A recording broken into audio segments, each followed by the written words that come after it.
Hi, everybody, and good night to you all. I know it's very late that I'm on here this evening. I'm on here because I know somebody who recently has had domestic violence in her house. Excuse me now while I get my little doggy. My dog decides to go eating bones while I want to go live, so I'm sorry about that. This is a serious topic, so I want to make sure I've got no distractions in that. Hi everybody, Louise, Emily, Sharon. Yeah, so I have found out about a lady who has had domestic violence. She has had it on and off throughout the years, and has turned around and forgiven her partner, and it has happened again.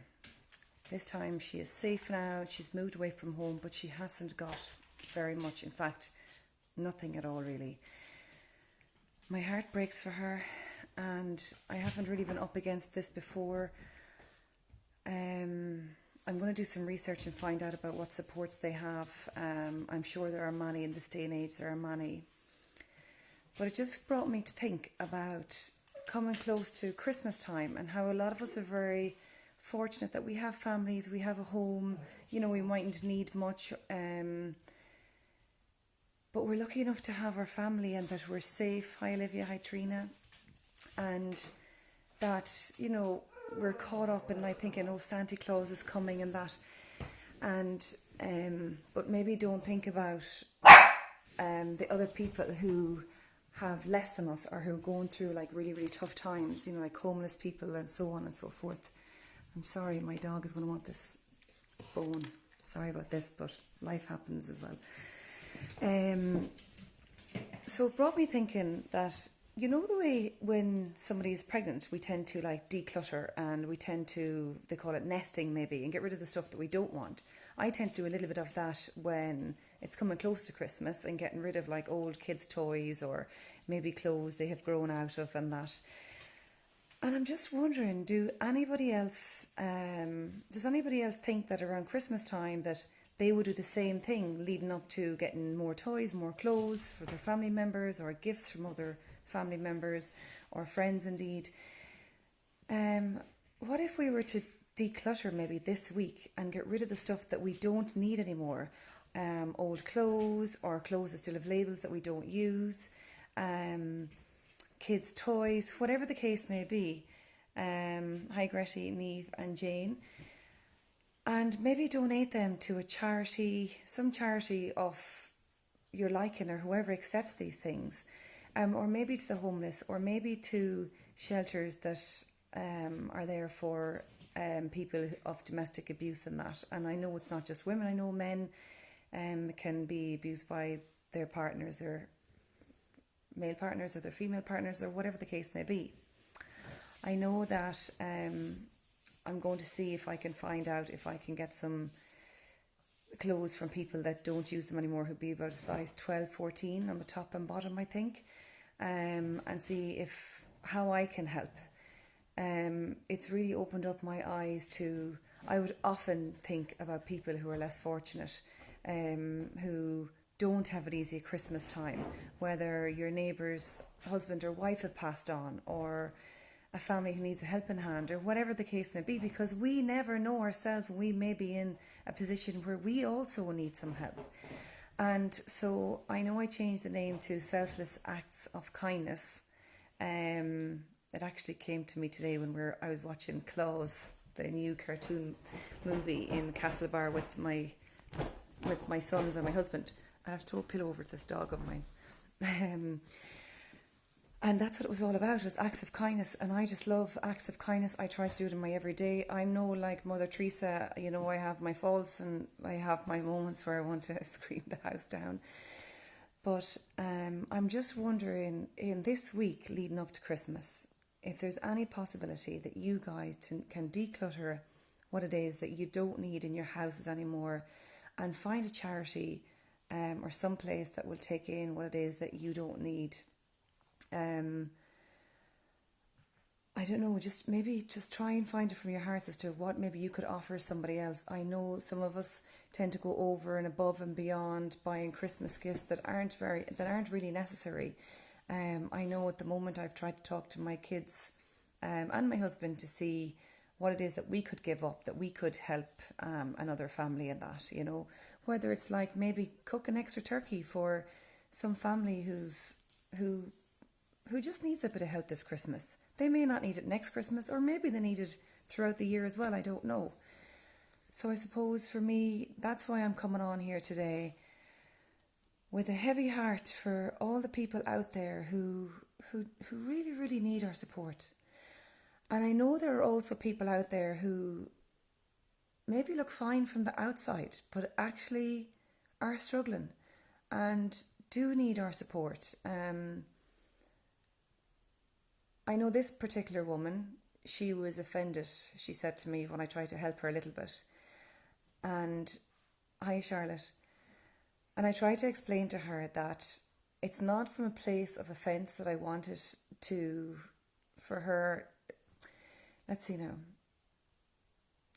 What I wanted her to understand was that I could be in a position, well, hopefully not like physical abuse because my husband isn't that type of man, but I mean like that might need support at some point in time in my life. And, you know, I last Christmas, for instance, I was on my yoga teacher training course, and a lady's house nearby had burnt to the ground, where from what I gather, her parents may have been separated, but she went to make a fire for her mother because her mother was away, and she wanted to warm up the house for her mum to make it lovely and cosy for when she returned home.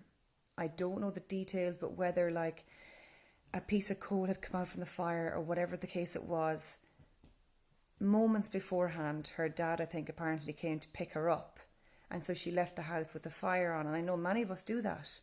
And whatever happened, very, very unfortunately, the house burnt to a crisp. And I remember telling my kids, because only last week my own children they got a hold of a lighter.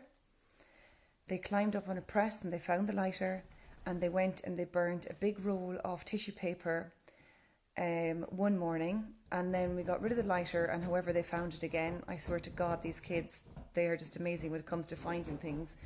And the next day they burnt their, not their sticker book, but a bunch of stickers, and they were trying to quench it with water. And it's funny to have different approaches of how we deal with these. My husband was really, really cross and angry, and I know he's only reacting because he knew what could have happened. But when your kids are only 4 and 5 or whatever the case may be, mine are 4 and 6, they didn't realise the consequences as to what could happen when you're playing with fire. So what I did was, and I don't want backlashing from this because we all parent differently, I showed them some YouTube videos of some very young children who were very badly burnt, and explained to them about their long road of recovery that they had, and how it could have ended up an awful lot worse. I also showed them houses that got burnt. These are YouTube videos and clips. I showed them a house that got burnt to a crisp because of a child that was playing with matches. And for them to realise the seriousness of playing with fire and what can actually happen. Now I know this can happen with frying pans. I know this can happen with a fault in the house. And so I went from then explaining about how this can happen, and they realise the consequences then, to expressing that when things like this do happen, that all your neighbours come to help out, strangers come to help out. And I was only just telling them again today about this, that my son says to me, "Mommy, why are you always trying to be kind?" And it kind of took my breath away, because sometimes you don't think that people are watching, or you don't do things for people to see, or maybe it's just my way of teaching the kids, you know, these life lessons, I suppose, and these values, and have good morals and that. And I learn every day to be a parent, and I make lots of mistakes. But I said to him, because you never know when maybe someday that you might need that. And I said, they will come and they will give you some clothes, they'll give you food, they might let you stay in their house. Many things that people, hi Lara, will do to support you when you're going through a really tough time. Charlotte, some people just find it so hard to accept help. They see it as a weakness, when in reality accepting help is such a sign of strength and major opportunity to change your path. 100%. I know when I was going through really tough times in my life, I found it hard to accept help. Whoa, got an emotional wave there.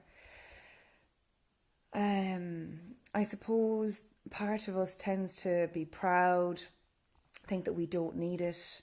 You know, Charlotte, something so simple as even, I know when like Lidl first opened up in Westport, which is obviously you know, but where I'm from, a lot of people didn't want to go there because they felt like, I don't want to look like that I have to shop in a cheaper store. And mind you, Pennies never have that issue, or maybe they did when they first came out, you know. But really, who cares? Who cares where we shop, and who cares about the goddamn labels? And okay, it is nice to have maybe some labels, and it is nice to treat yourself.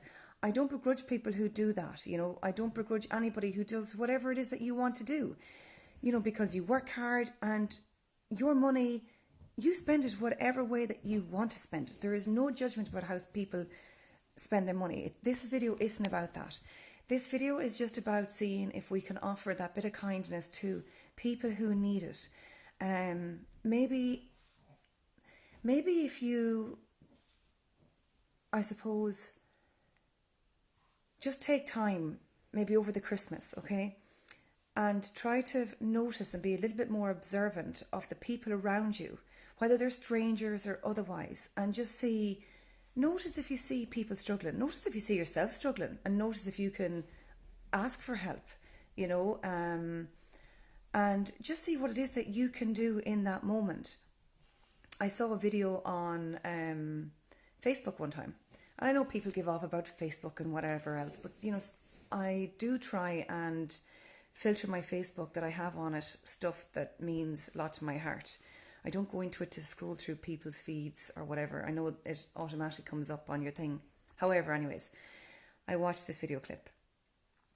It was a group of people sitting on a couch in a shopping centre or a mall, if any of you guys are watching from America. And one guy decided not to have his phone, but he noticed that everybody else that were sitting there had their phones. Now, I don't want to give off about phones either, because they're very useful for many things. And nowadays we're very lucky to have internet at our hands and find out whatever we want in a millisecond. However, sometimes, yes, we can get absorbed into it, and we probably do lack that one-on-one communication, face-to-face. I know we're doing it now. Well, not necessarily face-to-face, but that kind of connection where somebody's actually sitting beside you and you take that moment to speak to them. And he did, and he spoke to one person, and he expressed as to why he was doing what he was doing, that he wasn't going to be on his phone because he wanted to chat to this person beside him. And it ended up that they had, my dog picks great times to have a play in the house. 1 second, guys. Will you come out of that? My goodness me, between dogs and kids. I'm sorry now, guys, because I know this is an important topic. And it ended up, it caused a ripple effect, and that's what I love. I love ripple effects. Well, positive, healthy ones. Whereas all of them got chatting on the seat, and they were laughing and sharing stories and having such fun, and like just being present in that moment and meeting a stranger and finding out, hi Kira, what somebody else is up to, taking yourself out of your own life and your own story and sharing that, like just amazing. And I love that. So, you know, the funny thing, the ironic thing, and the slightly sad thing that happened to me recently. I went into a coffee shop. I decided, rather than sitting away from people, that I was going to sit beside this man who was sitting by himself. Now, I didn't sit at the same table because sometimes, you know, people want to have their one-on-one time. But there are people who would love some company but wouldn't just turn up and sit beside some random stranger. Hiya, Margot. Oh my God, there's an awful lot of people up tonight. Maybe getting ready for Christmas and that. And so I made a conscious decision that I wasn't going to be on my phone. And I just started chatting to this guy. And he turned around to me and he's like, do I know you? And that has happened to me so many times. Hey, Kira, where I've just been friendly and started chatting to them. Seriously, dog, she now has a toy. Joy, you just look at her here. Now, she needs her eyes washed, but look at it and say hello to everybody. My act of kindness to her now is going to give her a bath during the week and try to get rid of some of that brown stains. Anyway, what was I saying? So I was talking to this guy, and yeah, sometimes when I meet somebody, I'm like, hello, how are you? Or, do you want a hand with the shopping? Or, isn't it a lovely day? Or, you're buying coal for the fire? Well, I love having a lovely toasty fire now and maybe hot chocolate. And sometimes when I start speaking to them, they're like, and do I know you? And I'm like, well, no, you don't, but I'm one of these friendly people, And they just laugh and we have a lovely conversation. So sometimes it's nice to take time out of maybe our phones or out of our own selves and chat to somebody else and find out maybe what their stories are. And it's funny, sometimes people just want to talk, and it's not always the old people that you feel like their families have gone and left, or they've gone off to college, or their loved one has died. Sometimes actually it's a stay-at-home mom. I tell you, when you first have a child and you try to be this perfect parent by this rule book, because dare anybody see that you're not doing things 100%, you take it upon yourself and think, oh my God, like, I'm not perfect. And what if the world sees me as not being perfect and I didn't sterilise my dodie when it fell on the ground, or whatever the case it may be. And some of their friends mightn't have any kids, or maybe it might be a single mom and her other friends have kids, but they're married and they don't want to be kind of just ringing them up every willy-nilly, like wanting to meet for coffee or do something. And so I'm just saying that it doesn't matter what walk of life that you are in, people can be lonely. And they're saying that more and more statistics are showing that the more we are, I suppose, on computers and social media, whatever, even though they do have their place, we're becoming more and more detached, and we're sitting behind our phones and not having one-on-one contact, and we are getting more lonely. And striving for this perfect world, because yes, people are putting up perfect pictures online. I try not to. But anyways, I've touched on an awful lot of topics here tonight, which I didn't intend to. But my main point is, guys, it's coming up to Christmas. People say it's like the most family time of the year, and maybe they're right, because maybe some family are coming home and they haven't seen them in a long, long time. And that's why it's more family orientated, or our baby's first Christmas, or whatever the case may be.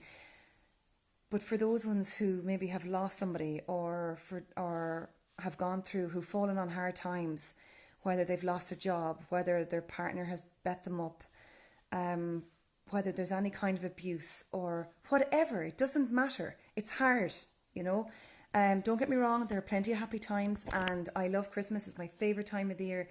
But all I just want to say is that my heart would burst now. I wish I was an absolute millionaire. Millions and millions maybe. And I would probably, wouldn't last very long basically, because I'd be flat out going around to find out who needed it and who needed support and where I could make things right and where I can make things better. And I'm not saying this because I want you guys to think, oh my God, isn't she great or whatever. It's not. I just think that how amazing it is that when you help somebody out, the ripple effect, because they go on to help other people out. And honestly, guys, just one simple kind act goes such a long way. And you know what's ironic, okay? You would be surprised by this. Even if you did a kind act to somebody, or helped somebody with a tray in a restaurant or a coffee shop or whatever, and somebody's sitting down watching you do that has observed the situation, it just stirs something up in them, and they too then want to go and have that ripple effect and pass that on. And that is amazing. So what I would love to do is not just have this at Christmas time, but to do it throughout the year and teach our kids. And I don't know. Anyways, I'm going to stop kind of going on and waffling at that. You kind of get the point now, don't you guys? So I'm going to look into seeing what is out there for people who has domestic abuse. I'm going to see if I can get some clothes for this lady and see whatever else she needs for this Christmas. She does she have Christmas, celebrate Christmas? Anyways, I'm just basically going to see what I can do. Larry, you're so sweet. I love you and lonely for you too. Oh my God, you know what? I've got such great friends and I'm absolutely so blessed, and they really fill up my heart, and I would love to see them more often than what I actually do. And thanks, Joan. And I honestly, I do get so sad when I don't get a fill of them on a weekly basis at least. Can you actually believe that my dog is trying to take down my Christmas tree? Joy, get out of there. Sorry, guys. She is like, I suppose, any of us, craving attention. And you do not like a dog licking my face. Craving attention. Anyways, I miss my friends and I don't see them that often. And a friend of mine asked me this week, so we're talking about friendship and how do we value friends? How do we value friendship? What is it that we look for in friendship? It's a really good question. And yes, I know I talk a lot. And yes, I'm going on to a different topic, but you're look at what else would we be doing at possibly 12 o'clock at night? I can't see the time when I'm on live. It's a really good question. It made me realise that I like to have one-on-one contact to meet them, well, as often as I can, but I know life is busy. Whether it's a case of going for a walk, going to cinema, I like them to be able to listen and I will listen back, for them to be respectful. And I like someone to have a really good laugh at. I want somebody who's got like high morals and respect. Thanks, Margot. So I'll up and get together today. What I don't, well, anyways, it can't happen daily that we can meet friends. But anyways, that's my lonely heart speaking. I am so lonely this Christmas. Yeah, so even though we can be surrounded by loads of family and everything, doesn't mean that we're not lonely. Sometimes we can be lonely for our friends and people who understand us on a different level, for different forms of communication and that, I suppose. So it's to find out what's important to you. And I do know that in friendships, none of us are perfect, and we do annoy each other from time to time, I suppose. But it's to really love the parts that you love about them, and to try and see things from their perspective when it is the parts that you don't like. And oftentimes the part that you don't like are parts that you have in yourself that you don't like about yourself. But anyways, that's for another topic, another time. So I'm going to get off the phone. I'm going to say goodnight to you all. I'm going to say a very Merry Christmas if I'm not on before Christmas time. But I do want to say, guys, if you do get the chance to offer up some kindness to yourself and to others, I am not joking you. Nothing can fill your heart more. And there is such pleasure in the act of giving. And I understand what you're saying, Charlotte. Some people don't like it. But if you can let them know... No, you said to me, some people are afraid to ask for help. And yes, that is true. But if you know somebody that needs it, maybe just offer it anyways, or do secret donations of something, and you don't need to say it's from you at all. And if they do know that things are from you, then you can just say that it comes from a place of love and that you never know when they're going to need you also. And I think that, guys, you cannot do wrong if it's from a genuine place and a place of love. And if they get annoyed or upset, I'm sure, hopefully, it's only temporary. And they will, in time, come to realise, what you meant by it. And, guys, it will go such a long way. All right, good night, everybody. Love to you all, and a safe Christmas. And what else do I want to say? Be kind to yourself and enjoy yourself, because you know what? We don't get back our time, and time is so important. I'm not going to go on to another topic, Thelma. But enjoy your time and who you spend it with, okay? Take care. Good night to you all.